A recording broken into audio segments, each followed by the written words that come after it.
എന്താണ് അവർ എഴുതി വെക്കുന്നത്? അള്ളാഹുവിന്റെ ഇരുകൈകളും അഥവാ ഇരുഭാഗവും വലതുഭാഗമാണ് എന്ന് വഹാബികൾ എഴുതാൻ. ഒരു മൗലവി പ്രസംഗിക്കാണ് അള്ളാഹ്ക്ക് വലത്തുണ്ട് എന്ന് പറയാം, പക്ഷെ ഭാഗം എന്ന് പറയാൻ പാടില്ല. എന്നാൽ അതേ മൗലവി തന്റെ മുഖപത്രമായി കക്ഷത്തിലിറക്കി നടക്കുന്ന പ്രചരിപ്പിക്കുന്ന ആ അൽമനാറിൽ വേറൊരു മൗലവി എഴുതി വെക്കുന്നത് അള്ളാഹുവിന്റെ ഇരു കൈകളും, എന്നിട്ട് അതിന് വ്യാഖ്യാനം കൊടുക്കുകയാണ്. ഇതേ മുജാഹിദുകൾ പറയുന്നത് യദ് എന്ന പോലെ അറബി പദങ്ങൾക്ക് വ്യാഖ്യാനം കൊടുക്കാതെ ഡയറക്റ്റ് അർത്ഥം പറയണമെന്നാണ്. എന്നാൽ അത് പറയാതെ യദ് എന്നതിന് കൈ എന്നർത്ഥം പറയാതെ ഇരുഭാഗവും എന്ന് വ്യാഖ്യാനിക്കുകയാണ്. എന്നിട്ട് വഹാബികൾ പറയാണ് രണ്ട് കൈയും വലതുഭാഗമാണ്. ഭാഗം എന്ന് പറയാൻ പാടില്ല എന്ന് പറയുന്ന അതേ മൗലവിയുടെ ആ സംഘടനയുടെ മുഖപത്രമായ അൽമനാറിൽ ആ മൗലവി കുഫറായി വിശ്വസിക്കുന്ന ആശയം ആ അൽമനാറിലൂടെ പഠിപ്പിക്കുകയാണ്. സഹോദരങ്ങളെ, എത്രമാത്രം അപകടമാണിത്! എങ്ങനെയാണ് ഈ വൈരുദ്ധ്യങ്ങൾ വഹാബി പ്രസ്ഥാനത്തിൽ ഉണ്ടാകുന്നത്? അതും ദൈവവിശ്വാസത്തിലാണ് സഹോദരന്മാരെ ഇങ്ങനെയുള്ള കീറാമുട്ടികൾ വഹാബികൾ പ്രതിനിധീകരിക്കേണ്ടി വരുന്നത്. ഇത് സഹോദരന്മാരെ നാട് നീള മുസ്ലിം സമുദായത്തെ നമ്മുടെ ഉലമാക്കൾ ബോധ്യപ്പെടുത്തി. ഇപ്പൊ തുടങ്ങിയതല്ല. മഹാനായ പേരോട് ഉസ്താദിന്റെ ഒക്കെ നേതൃത്വത്തിൽ വഹാബിയത്തിന് ഈ കാലിറച്ച വന്ന അന്നു മുതൽ നമ്മുടെ ഉലമാക്കൾ ഇത് വിചാരണ ചെയ്യുന്നുണ്ട്. ഇവരുടെ പ്രസിദ്ധീകരണങ്ങളിലെ ഈ അപകടങ്ങളെല്ലാം മുസ്ലിം സമുദായത്തെ നിരന്തരമായി ബോധ്യപ്പെടുത്തുന്നുണ്ട്. എന്നാൽ അത്തരം സന്ദർഭങ്ങളിൽ വഹാബികൾ എന്താണ് ചെയ്തത് എന്നറിയോ? ഫൈസൽ മൗലവി എന്ന് പറയുന്ന മൗലവി ഇതിനെ എങ്ങനെയാണ് പ്രതിരോധിച്ചത് എന്ന് ചോദിച്ചാൽ ശുദ്ധമായ കളവ് പറഞ്ഞിട്ടാണ് ഫൈസൽ മൗലവി ഇതിനെ നേരിടുന്നത്. അള്ളാഹുവിനെ സംബന്ധിച്ച് നിങ്ങൾ പല കാലങ്ങളിൽ നിങ്ങളുടെ പ്രസിദ്ധീകരണങ്ങളിൽ പലതായി എഴുതി വെച്ചിട്ടുണ്ട് എന്ന് പറയുമ്പോൾ മൗലവി ഒറ്റയടിക്ക് വന്നിട്ട് പറയാണ് 1952 മുതൽ 2012 വരെയുള്ള ഞങ്ങളുടെ പ്രസിദ്ധീകരണത്തിൽ എവിടെയും അള്ളാഹിനെ കുറിച്ച് മോശമായൊരു വിശ്വാസം ഞങ്ങൾ എഴുതി വെച്ചിട്ടില്ല. ആശയപ്രബോധം സ്വീകരിച്ചു പോന്ന അൽമനാർ 1950 മുതൽ 2012 വരെ. അതിനുശേഷം എന്തൊക്കെ ഞങ്ങൾ വല്ല വായിച്ചു നോക്കില്ല. അത് മറുഭാഗം മുജാഹിദിനെ പരിഹസിക്കുകയാണ്. ഈ മുജാഹിദ് KNM നിന്ന് പിരിഞ്ഞു പോരുന്നത് 2012-ലാണ്. അതുകൊണ്ട് 2012 വരെ ഞാനൊക്കെ അവിടെ ഉള്ളത് കൊണ്ട് ഞങ്ങളെപ്പോലത്തെ വലിയ വലിയ സംഭവങ്ങൾ അന്ന് ആ സംഘടനയിലുള്ളത് കൊണ്ട് ഞങ്ങളെ പ്രസിദ്ധീകരണങ്ങളിൽ അന്നൊന്നും അള്ളാഹുവിലുള്ള വിശ്വാസത്തിൽ അബദ്ധം വന്നിട്ടില്ല എന്നാണ് മൗലവി പറയുന്നത്. അവിടെ പറഞ്ഞത് 1950 മുതൽ 2012 വരെ 1950 മുതൽ 2012 വരെ 1950 മുതൽ 2012 വരെ അൽമനാറിൽ ആശയവിഷയത്തിൽ ഉദ്ധരിക്കപ്പെട്ട മുഴുവനും ഉത്തരവാദിത്തം ഞങ്ങൾക്കുമുണ്ട്, ഏറ്റെടുക്കാം ഞങ്ങൾ. അങ്ങനെയുള്ള ഔദ്യോഗിക ജിഹകളിൽ ആദർശമായി മുജാഹിദ് പ്രസ്ഥാനം എഴുതി വെച്ച എന്തിനേയും ഉത്തരവാദിത്തം ഏറ്റെടുക്കാൻ ഞങ്ങളും തയ്യാറാണ്. അതിലൊന്നും പ്രത്യേകിച്ച് ഈ വിഷയത്തിൽ ഒരു അബദ്ധവും വന്നിട്ടില്ല. സുഹൃത്തുക്കളെ, ഇത് പ്രസംഗിക്കുന്ന മൗലവിക്കറിയാം കഴിഞ്ഞ ഒരു നൂറ്റാണ്ടിനിടയിൽ വഹാബി പ്രസ്ഥാനം ദൈവവിശ്വാസത്തിൽ പല അപ്ഡേഷനുകളും കൊണ്ടുവന്നിട്ടുണ്ടെന്ന്. പല മൗലവിമാരും എഴുതിയ വിശ്വാസങ്ങൾ പരസ്പരം വൈരുദ്ധ്യമാണ് എന്ന് ഈ മൗലവിക്കറിയാം. മാത്രമല്ല, ഈ പ്രസംഗം നടത്തുന്ന മൗലവിയുടെ സദസ്സിൽ പഴയ മുജാഹിദുകൾ ഈ അൽമനാറുകളും പ്രസിദ്ധീകരണങ്ങളൊക്കെ വായിച്ച് അവരുടെ അലമാരകളിൽ സൂക്ഷിച്ചു വെച്ചിട്ടുണ്ട് എന്നും മൗലവിക്കറിയാം. എന്നിട്ടും ഇത്രത്തോളം ധൈര്യത്തിൽ ഇതൊക്കെ മൗലവി അറിഞ്ഞുകൊണ്ട് ആ സദസ്സിൽ നിഷേധിക്കുന്നതിന്റെ കാരണം എന്താണ്? താൻ ഇങ്ങനെയൊക്കെ ഇത് നിഷേധിച്ചു പോയ ശേഷം അണികൾ ആരെങ്കിലും അലമാര തുറന്ന് പഴയ പുസ്തകമൊക്കെ ഒന്ന് എടുത്ത് പരിശോധിച്ചാൽ തന്റെ പ്രസംഗത്തിന്റെ ഒളുമുറിയുമെന്ന ബോധ്യമുണ്ടായിട്ട് പോലും ഈ ആലിമീങ്ങൾ പറഞ്ഞ പണ്ഡിതന്മാര് പറഞ്ഞ കാര്യങ്ങളെ ഇങ്ങനെ കണ്ണടച്ച് നിഷേധിക്കാൻ മൗലവിമാരെ പ്രചോദിപ്പിക്കുന്നത് എന്താണ്? അത്രമാത്രം അന്ധവിശ്വാസികളായ അടിമകളാക്കി സ്വന്തം അണികളെ വഹാബികൾ പരിവർത്തിപ്പിച്ചിട്ടുണ്ട്. തങ്ങൾ എന്തു പറഞ്ഞാലും അത് അണ്ണാക്ക് തൊടാതെ വിഴുങ്ങുന്ന, എന്നാൽ ആലിമീങ്ങൾ എത്ര തന്നെ സത്യം പറഞ്ഞു കൊടുത്താലും അതൊക്കെ മുസ്ലിയാക്കന്മാരുടെ സ്വന്തം കാര്യത്തിനാണ് എന്ന് തെറ്റിദ്ധരിപ്പിക്കപ്പെട്ടതുകൊണ്ട് അതിൽ നിന്ന് പുറംതിരിഞ്ഞു പോകുന്നൊരു വിഭാഗത്തെ ഈ മൗലവിമാർ പടച്ചിട്ടുണ്ട് എന്ന ധൈര്യം കൊണ്ടാണ്. നിങ്ങൾ നോക്ക്, മുമ്പ് കാലങ്ങളിലൊക്കെ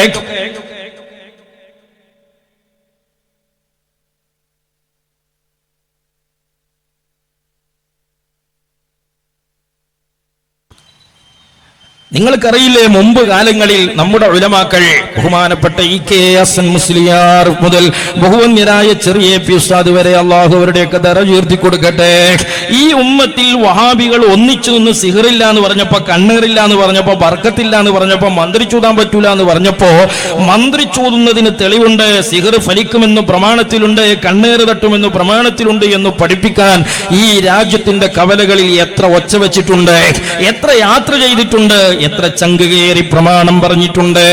അന്നെല്ലാം അതിനോട് മുജാഹിദുകൾ എങ്ങനെയാ പ്രതികരിച്ചത്? അത് മുസ്ലിയാര് അസ്മായിന്റെ മുസ്ലിയാരെ കോഴിമുട്ട ചെലവാകാൻ വേണ്ടി പറയുന്ന നുണയാണ്. അത് മുസ്ലിംമാർ അവരുടെ കീശ വീർപ്പിക്കാൻ പറയുന്ന കളവാണ്.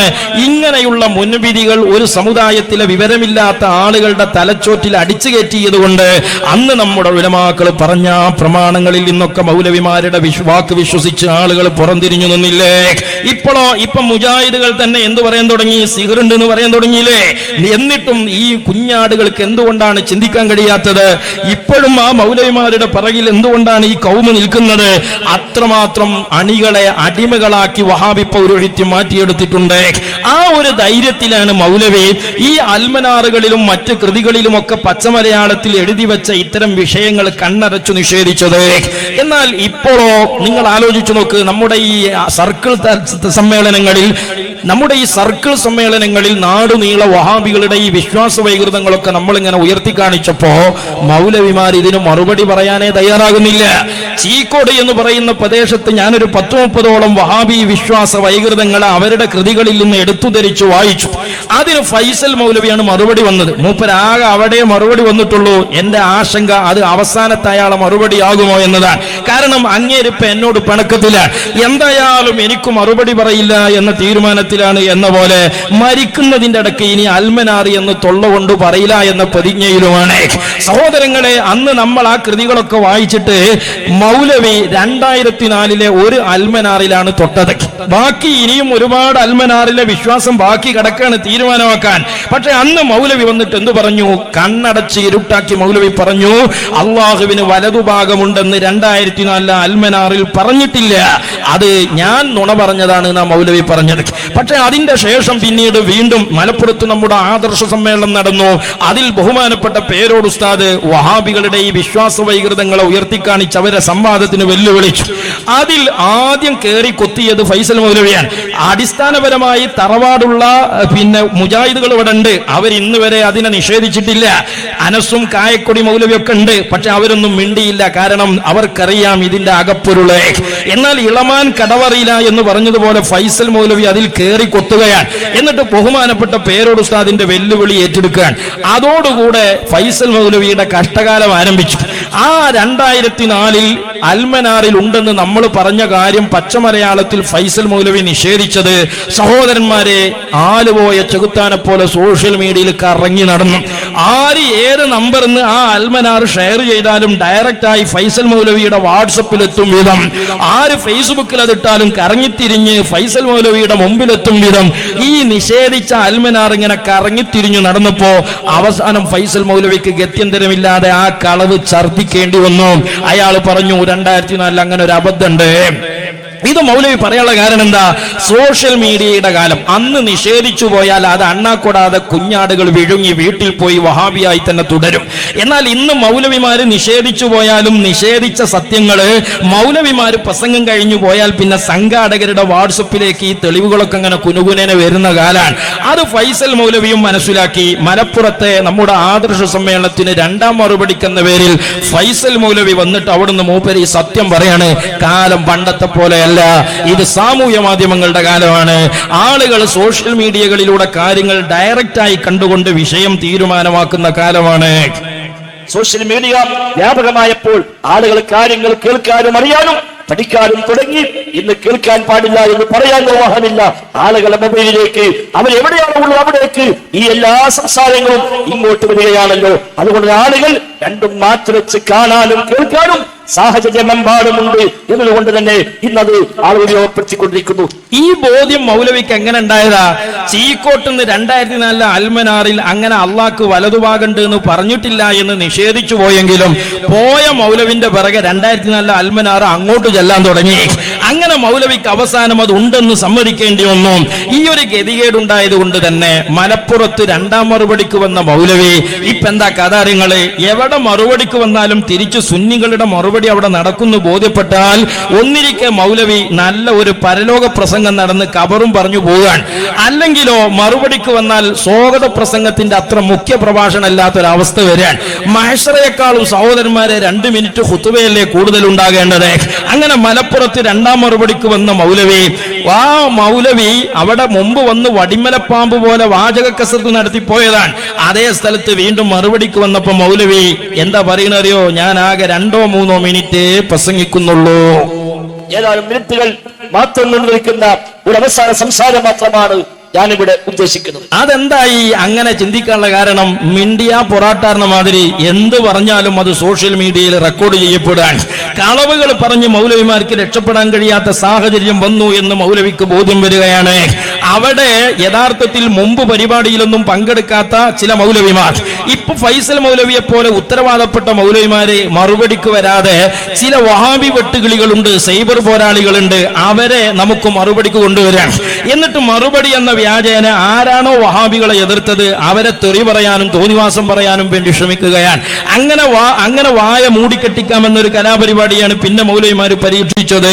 സഹോദരങ്ങളെ, അതുകൊണ്ട് തന്നെ മലപ്പുറത്ത് ഫൈസൽ മൗലവിയുടെ പ്രസംഗം അരമണിക്കൂറിന്റെ ഉള്ളിൽ 4-5 മിനിറ്റ് എന്ന് പറഞ്ഞതുപോലെ കുറഞ്ഞ സമയത്താണ് നടന്നത്. എന്നാൽ വേറെ ആരോ വന്ന് 1.5 മണിക്കൂർ വെട്ടത്തി നടത്തി. ഇവിടെ സ്വാഗത പ്രസംഗത്തിനേക്കാളും മുഖ്യ പ്രഭാഷണം വേണ്ടേ, മഹ്ശറയേക്കാളും ഖുതുബ 2 മിനിറ്റ് കൂടുതൽ വേണ്ടേ. ഇനി മൗലവിയുടെ അവസ്ഥ എന്താന്ന് ചോദിച്ചാല്, മുമ്പൊരു ചങ്ങാതി പറഞ്ഞു പ്രസംഗം കഴിഞ്ഞിട്ട് ആക്ഷൻ ബാക്കിയായി. ഇതുപോലെ ഫൈസൽ മൗലവിയുടെയും മറ്റു മുജാഹിദുകളുടെയും ഒക്കെ അവസ്ഥ ഇപ്പൊ ക്ലിപ്പ് തീർന്നിട്ട് LCD വെറുതെ കിടക്കാൻ. അങ്ങനെ മൗലവി മലപ്പുറത്ത് നിന്ന് പറയണേ, ഞാനൊരു 4-5 ക്ലിപ്പും കൂടി ഇട്ടിട്ട് വേഗം പോകും. 2-3 പോയിന്റുകൾ ഒരു 3-4 ക്ലിപ്പിലൂടെ ഇൻഷാ അല്ലാഹ് അത് വ്യക്തമാക്കി എന്റെ സംസാരം ഞാൻ അവസാനിപ്പിക്കും. അങ്ങനെ അവസാനിപ്പിക്കേണ്ടി വന്നത് സഹോദരങ്ങളെ, അള്ളാഹുവിന്റെ ദീനിന്റെ പേരിൽ പറഞ്ഞു വെച്ച വൈകൃതങ്ങളെ കളവ് പറഞ്ഞുകൊണ്ട് മൂടി വെക്കാൻ കഴിയില്ല എന്ന ബോധ്യം മൗലവിമാർക്കുണ്ടാവുകയാണ്. ഇത് സോഷ്യൽ മീഡിയയുടെ കാലമാണ്, ഇത് LCD പ്രൊജക്ടറിന്റെ കാലമാണ്. നിഷേധിച്ചു പോയാൽ നിഷേധിക്കപ്പെട്ട സത്യങ്ങൾ സാധാരണ മനുഷ്യരുടെ കൺമുമ്പുകളിൽ തെളിഞ്ഞു കാണുന്ന കാലമാണ്. അത് മൗലവിക്ക് ബോധ്യപ്പെട്ട ചില രംഗങ്ങള് സഹോദരന്മാരെ 2 മിനിറ്റ് കൊണ്ട് നമുക്ക് കേൾക്കാം. അള്ളാഹ്ക്ക് ശരീരമുണ്ട് എന്ന് ഖുർആനിലുണ്ട് പോൽ, അവയവങ്ങളുണ്ട് എന്ന് ഖുർആനിലുണ്ട് പോൽ. ഞാൻ പറയട്ടെ, സൂറത്തുൽ ഫാത്തിഹ മുതൽ ഖുൽ അഊദു ബിറബ്ബിൻ നാസ് വരെ നിങ്ങളുടെ വീട്ടിലൊക്കെ മുസ്ഹഫില്ലേ? ഞാൻ സർവ്വ മുജാഹിദിനെയും വെല്ലുവിളിക്കുന്നു, അള്ളാഹുവിന്റെ ഖുർആനിൽ അള്ളാഹുവിന് ശരീരമുണ്ടെന്നോ അവയവങ്ങൾ ഉണ്ടെന്നോ പറയുന്ന ഒരു ആയത്ത് കാണിച്ചു തരുമോ? പിന്നെ ഞങ്ങൾക്ക് ആദർശ സമ്മേളനം ഇല്ലട്ടോ. മംഗളത്തിൽ മൗലവി അദ്ദേഹം എഴുതിയത് എന്താ, അല്ലാഹു തആലക്ക് ശരീരമുണ്ട് എന്ന് ഖുർആൻ പഠിപ്പിക്കുന്നു എന്ന് പറഞ്ഞുകൊണ്ട് മുസ്ലിം ചിന്താ പ്രസ്ഥാനങ്ങൾ എന്ന് പറയുന്ന പുസ്തകത്തിന്റെ 101-ാമത്തെ പേജിൽ അദ്ദേഹം എഴുതിയ ഒരു തീർത്തും ഇസ്ലാമിക വിരുദ്ധമായ ഒരു വിശ്വാസമുണ്ട്. പേരോട് മുസ്ലിയാരെ സർവ്വ മുജാഹിദുകൾക്കും വേണ്ടി ഒരു വെല്ലുവിളി ഞങ്ങൾ നടത്തട്ടെ നിങ്ങളോട്. അത് എല്ലാ മുജാഹിദുകൾക്കും വേണ്ടിയാണ്. നിങ്ങൾ പറഞ്ഞല്ലോ മുജാഹിദ് പ്രസ്ഥാനം വിശ്വാസ രംഗത്ത് മാറ്റം വരുത്തിയെന്ന്. മുജാഹിദ് പ്രസ്ഥാനം അല്ലാഹുവിന്റെ സിഫാത്തുമായി ബന്ധപ്പെട്ട് വെച്ചുനിർത്തുന്ന വിഷയത്തിന് ഒരു വാദപ്രതിവാദത്തിന് പേരോട് മുസ്ലിയാർ തയ്യാറുണ്ടോ എന്ന് ഞങ്ങൾ വെല്ലുവിളിക്കുക. എല്ലാ മുജാഹിദിനും വേണ്ടി റെഡി ആവട്ടെ, പഠിപ്പിച്ചരാ എന്താ മുജാഹിദ് നിലപാട്. ഈ വിഷയത്തിലുള്ള ഏതും എടുക്കാൻ നിങ്ങൾക്ക് ഒരു പ്രശ്നമില്ല, ഔദ്യോഗികമായ ഏതും എടുക്കാം. മുജാഹിദ് പ്രസ്ഥാനം സംഘടനാപരമായി പ്രവർത്തനം ആരംഭിച്ച അന്ന് മുതൽ 2012 വരെ ഔദ്യോഗികമായ ഏതൊക്കെ എടുക്കാം. 2012 ശേഷമുള്ള അൽമനാറ് അത് എടുക്കാൻ പറ്റൂല പറഞ്ഞില്ല, ഞങ്ങൾ വായിച്ചു നോക്കില്ല. 2004 അള്ളാഹുവിന് അവയവങ്ങൾ ഉണ്ട് എന്ന് പറഞ്ഞ വഹാബികൾ വീണ്ടും അള്ളാഹുവിനെ പരിചയപ്പെടുത്തുന്നത് ഇങ്ങനെയാണ്. അള്ളാഹുവിന്റെ 2 കൈകൾ എന്ന് പറഞ്ഞാൽ അള്ളാഹുവിന് 2 കൈയുണ്ട്. ആ 2 കൈയിനെ കുറിച്ച് വഹാബികൾ പറയുന്നത് 2 കൈകളും അഥവാ 2 ഭാഗവും വലതുഭാഗമാണ് എന്നാണ്. വഹാബി സഖാബി പേജ് എടുക്കാം, ഇവന് 2 കൈയും വലതുഭാഗത്താകുന്നു. മൂപ്പരവക 2 കൈയും വലതുഭാഗത്താകുന്നു എന്ന് മുജാഹിദികൾ എഴുതിയിട്ടില്ല. എന്തുകൊണ്ട്? ഭാഗം എന്നത് അള്ളാഹിനെ കുറിച്ച് പറയാൻ പാടില്ല. ഫൈസൽ മറുപടി പറയണം. എന്താ? അൽമനാറിൽ നിങ്ങൾ അള്ളാഹുവിന് ഭാഗമുണ്ട് എന്ന് തന്നെ പറഞ്ഞിട്ടുണ്ട്. 2004 അൽമനാറിൽ വഹാബികൾ പറയാണ് അള്ളാഹുവിന്റെ 2 കൈകളും അഥവാ ബ്രാക്കറ്റിൽ 2 ഭാഗവും. നിങ്ങൾ നോക്ക്, അള്ളാഹുവിന് കൈയുണ്ട് എന്ന് മാത്രമല്ല പറഞ്ഞത്, വലത്തുണ്ട് എന്നുമല്ല പറഞ്ഞത്, വലതു ഭാഗത്തുണ്ട് എന്നാണ്. എങ്കിൽ ഈ അൽമനാർ കക്ഷത്തിലിറക്കി നടന്ന വഹാബികളെ ഒന്നുകൂടി പൊന്നാനിയിൽ കൊണ്ടുപോകണ്ടേ? 1950 മുതൽ 2012 വരെ അൽമനാറിൽ ആശയ വിഷയത്തിൽ ഉദ്ധരിക്കപ്പെട്ട മുഴുവനും ഉത്തരവാദിത്തം ഞങ്ങൾക്കുമുണ്ട്, ഏറ്റെടുക്കാം ഞങ്ങൾ.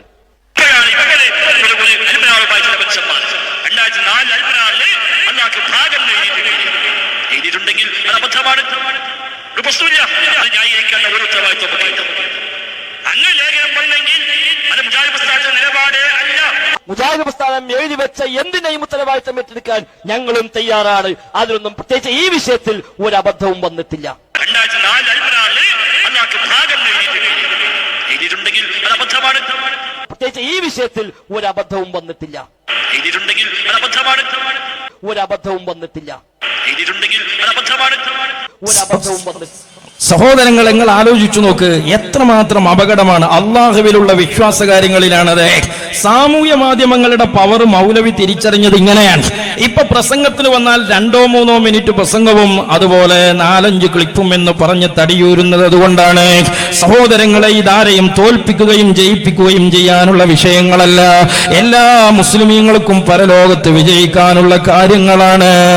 ഞാൻ ചോദിക്കട്ടെ, 952 മുതൽ 2012 ഇടയിൽ ഒരു വലിയ കാലം ഈ സമുദായത്തിൽ നിങ്ങൾ അള്ളാഹുവിനെ പഠിപ്പിക്കുമ്പോ വ്യത്യസ്തവും വൈകൃതവും വൈരുദ്ധ്യവുമായ വിവിധ വിശ്വാസങ്ങള് നിങ്ങൾ അള്ളാഹുവിനെ കുറിച്ച് പഠിപ്പിച്ചിട്ടുണ്ടെന്നും അത് സിറാത്തുൽ മുസ്തഖീമിന്റെ കൂടെ നിങ്ങൾ ഇല്ലാത്തത് കൊണ്ടാണെന്നും ഓരോരുത്തരും തോന്നിയത് മതമായി പറഞ്ഞതിന്റെ അപകടമാണെന്നുമുള്ള ഞങ്ങളെ ആരോപണങ്ങൾ, അല്ലെങ്കിൽ ഞങ്ങൾ ഉന്നയിച്ച വസ്തുതാപരമായ പരാമർശങ്ങളെ ഏറ്റെടുത്തുകൊണ്ട് അത് നിഷേധിക്കാൻ ഫൈസൽ മൗലവിയെ പോലെ തന്റെ ഇടമുള്ള നട്ടിലുള്ള ആരാണ്, ഏത് ഗ്രൂപ്പാണ്, ഏത് മൗലവിമാരാണ് കേരളത്തിലുള്ളത്? വസ്തുതയാണ് നമ്മൾ ഈ പറയുന്ന കാര്യങ്ങളെല്ലാം. ഫൈസൽ മൗലവി 2004 അൽമനാർ ഇപ്പൊ തീരുമാനമായിട്ടുള്ളൂ. ബാക്കി ഒരുപാട് അൽമനാർ ബാക്കി കിടക്കുകയാണ്. ആ വിഷയങ്ങളെ കുറിച്ചൊരു തീരുമാനം പറയാൻ, അല്ലെങ്കിൽ ഉത്തരവാദിത്തം ഏറ്റെടുത്ത് എന്ന് പറഞ്ഞ ആ ഡയലോഗ് ഒന്നുകൂടി പറഞ്ഞ ഉത്തരവാദിത്വവുമായി മുമ്പിൽ വരാൻ ഫൈസൽ മൗലവി തയ്യാറുണ്ടോ? ഏതെങ്കിലും ഒരു മുജാഹിദുകൾക്ക് അതിനുള്ള നട്ടലുണ്ടോ? എന്തുകൊണ്ടാണിത്? സിറാത്തുൽ മുസ്തഖീം ഇല്ലാത്തത് കൊണ്ടാണ്. അതേ ഫൈസൽ മൗലവിയാണ് പറഞ്ഞത്, ചാനൽ ഇല്ലെങ്കിൽ പരമ്പര ഇല്ലെങ്കിലുള്ള അപകടം ഓരോരുത്തരും തോന്നിയതായി മതം പറയുമെന്നാണ്. ഒരു മൗലവി പറഞ്ഞത് ഒരു മൗലവി എഴുതിയ വിശ്വാസമല്ല. ഒരു മാസം വന്നത് അടുത്ത മാസത്തെ വിശ്വാസമല്ല. ഒരു ഗ്രൂപ്പിന്റെ വിശ്വാസം മറ്റൊരു ഗ്രൂപ്പിന്റെ ദൈവവിശ്വാസമല്ല.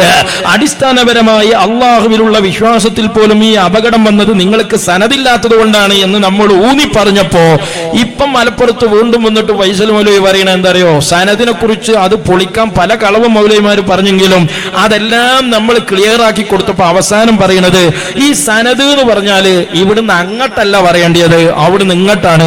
മലപ്പുറത്ത് ബഹുമാനപ്പെട്ട ബദറു സാദാത്ത് അവിടുത്തെ ഗുരുപരമ്പര പറഞ്ഞപ്പോ മഹാനായ തങ്ങളുപ്പാപ്പാന്റെ ഉസ്താദ്, അവിടുത്തെ ഉസ്താദ്, അങ്ങനെ റസൂലുള്ളാഹി സ്വല്ലല്ലാഹു അലൈഹി വസല്ലം വരെയുള്ളതാ പറഞ്ഞത്. അത് തെറ്റാണ്. അങ്ങനെ പറഞ്ഞ ഒറിജിനൽ ആവൂല, മറിച്ച് റസൂലുള്ള മുതൽ ഇങ്ങോട്ട് പറയണമെന്നാണ് ഇപ്പൊ മൗലവി പറയുന്ന ന്യായം. ആ സുത്താബ് എന്താണോ ദീനായി പഠിപ്പിച്ചത്, ആ സുത്താബ് നിയോഗിച്ച പ്രവാചകന്മാർ എന്താണോ ദീനായി പഠിപ്പിച്ചത്, നബിതങ്ങളിൽ സ്വഹാബിമാർ എന്താണോ ദീനായി പഠിച്ചത്, ആ സ്വഹാബത്തിൽ നിന്ന് താബിഈങ്ങൾ പഠിച്ച, താബിഈകളിൽ നിന്ന് തബഉ താബിഈകൾ പഠിച്ച, അങ്ങനെ കൈമാറി വന്ന ദീനേതാണോ, വിശ്വാസമേതാണോ, ആദർശമേതാണോ, ആചാരമേതാണോ, അനുഷ്ഠാനമേതാണോ, അത് മാത്രമാണ് ദീനിൽ. ആ ദീനാ ഞങ്ങളെ കയ്യിലുള്ളത്. അതുകൊണ്ടാണ് ഞങ്ങൾ ഏത് കാലത്തും പറയുന്ന മതം ഒന്നാകുന്നത്, ഞങ്ങളെ അള്ളാഹു ഒന്നാകുന്നത്, ഞങ്ങളെ പ്രവാചകൻ ഒന്നാകുന്നത്. അതുകൊണ്ട് നിങ്ങൾക്ക് സനദില്ല എന്ന് പറഞ്ഞ് നമ്മൾ നമ്മുടെ സനത് പറഞ്ഞപ്പോ എല്ലാ പരാതി നമ്മൾ തീർത്തെടുത്തപ്പോ അവസാനം പറഞ്ഞ പരാതി, നിങ്ങൾ സനത് ഇവിടുന്ന് അങ്ങോട്ടല്ലേ പറഞ്ഞത്, അവിടുന്ന് ഇങ്ങോട്ടാ വേണ്ടത് എന്നാ. ഇവിടുന്ന് അങ്ങോട്ടല്ല, അവിടുന്ന് ഇങ്ങോട്ടാ. അതെന്താ മൗലവി? ഒരു പാലട്ടാൽ ഇവിടുന്ന് അങ്ങോട്ട് പോകാൻ വെക്കുമെങ്കിൽ അവിടുന്ന് ഇങ്ങോട്ടും പോകുന്നൂടെ? ഇതൊക്കെ അണ്ണാക്കൂടാതെ വിഴുങ്ങുന്ന ഒരു അണികളെയാണല്ലോ ഇവർ വളർത്തിയെടുത്തത്. നിങ്ങൾ ആലോചിക്കുക, സനത് ഇവിടുന്ന് അങ്ങോട്ടാണ് പറഞ്ഞത് നമ്മള്, അതുകൊണ്ട് അത് പിഴവാണ്, അവിടുന്ന് ഇങ്ങോട്ട് പറയണമെന്നാണ്. നിങ്ങളൊരു കാര്യം ചെയ്യേ, മഹാനായ ബദറു സാദാത്ത് മലപ്പുറത്ത് എന്ന് പറഞ്ഞ ആ സനത് നേരെ ഒന്ന് തിരിച്ചു പിടിക്കുക, എന്നിട്ട് നബി സല്ലല്ലാഹു അലൈഹി വസല്ലം തങ്ങളിൽ നിന്ന് ഇങ്ങോട്ട് വായിച്ചാൽ മതി, ആ പ്രശ്നം തീരുമല്ലോ. യഥാർത്ഥത്തിൽ സഹോദരങ്ങളെ, സിറാത്തുൽ മുസ്തഖീം ഇല്ലാത്തത് കൊണ്ടാണ്. ഇത് കേവലം ആരോപണങ്ങളല്ല, അള്ളാഹുവിലുള്ള വിശ്വാസത്തെ സംബന്ധിച്ചൊരു നൂറ്റാണ്ടിന്റെ ഉള്ളിൽ വഹാബി പൗരോഹിത്യം പറഞ്ഞു വെച്ച വൈകൃതങ്ങളാണ്. ഇത് നിഷേധിക്കാൻ മൗലവിമാർക്ക് കഴിയാത്ത വിധം സോഷ്യൽ മീഡിയ ഇന്ന് ശക്തമാണ്, LCD പ്രൊജക്ടർ ഇന്ന് പവറുള്ളതാണ്. അതുകൊണ്ടാണ് മൗലവിമാരിപ്പോ ഇതിനെക്കുറിച്ച് മിണ്ടാതിരിക്കുന്നത്. 52 മുതൽ 2012 വരെയുള്ള മുഴുവനും കാണാപ്പാട എല്ലാ ഉത്തരവാദിത്തം എനിക്കാന്ന് പറഞ്ഞ മൗലവി ഇപ്പൊ അണ്ണാക്കിൽ ഒലക്കെടുത്ത് കുത്തിയിട്ടും നാക്ക് ചലിപ്പിക്കാത്തത് ഈ വിശ്വാസ വൈകല്യങ്ങൾ ജനങ്ങൾ അറിയാതിരിക്കാനാണ്. ഇവർ ഇതുവരെ വിശ്വസിച്ച് ആഖിറത്ത് നഷ്ടപ്പെടുത്തേണ്ട മുസ്ലിമീങ്ങള്, ഇതൊരു സംഘടനാ തർക്കമല്ല.